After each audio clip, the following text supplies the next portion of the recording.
అందరికీ నమస్కారం. నా పేరు పద్మావతి శ్రీదేవి. నేను నెల్లూరు జిల్లా కావలి నుంచి మాట్లాడుతున్నాను. ఈ సంక్రాంతి సందర్భంగా పెట్టే ముగ్గుల పోటీల్లో కానీ, వాకిళ్ళల్లో వేసుకునే ముగ్గులు కానీ, దయచేసి ప్రతి ఒక్క సోదరీమణులోకి చిన్నపిల్లలు, పెద్దళ్ళు అందరికీ కూడా నేను సవినయంగా చేసే విన్నపం ఏంటంటే, దయచేసి మన దేవతా రూపాలని ముగ్గుగా వేయొద్దు. వేసేటప్పుడు చాలా శ్రద్ధగానే వేస్తారు. ఆ కార్యక్రమం అయిపోయిన తర్వాత అనుకోకుండానే తొక్కటం జరుగుతుంది, లేదా చీపురు పెట్టి ఊడవటం జరుగుతుంది.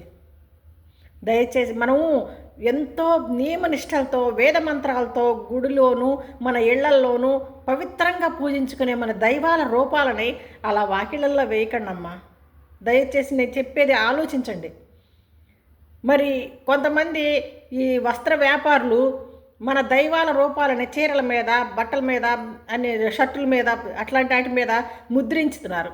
అవి వేసుకున్నప్పుడు అనుకోకుండా ఇప్పుడు ఇక్కడ దేవుడి బొమ్మ ఉంటుంది, మనం ఇలా అనుకుని ఇలా అనుకుంటాము, దేవుడిని అపవిత్రం చేసినట్టేగా. కాబట్టి దుస్తుల మీద కానీ, ఏ వస్తువుల మీద కానీ, మరి ముగ్గులుగా కానీ దైవ రూపాలని వెయ్యొద్దు. అలాంటి వాటిని వినియోగించుకోవద్దు.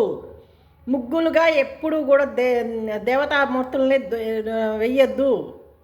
దయచేసి నేను చెప్పే మాటని మరీ ఆలోచించి అర్థం చేసుకొని ఆచరించమని మన హిందూ పెద్దలందరూ కూడా వాళ్ళ పిల్లలకి చెప్పమని సవినయంగా కోరుకుంటున్నాను. ధన్యవాదాలు.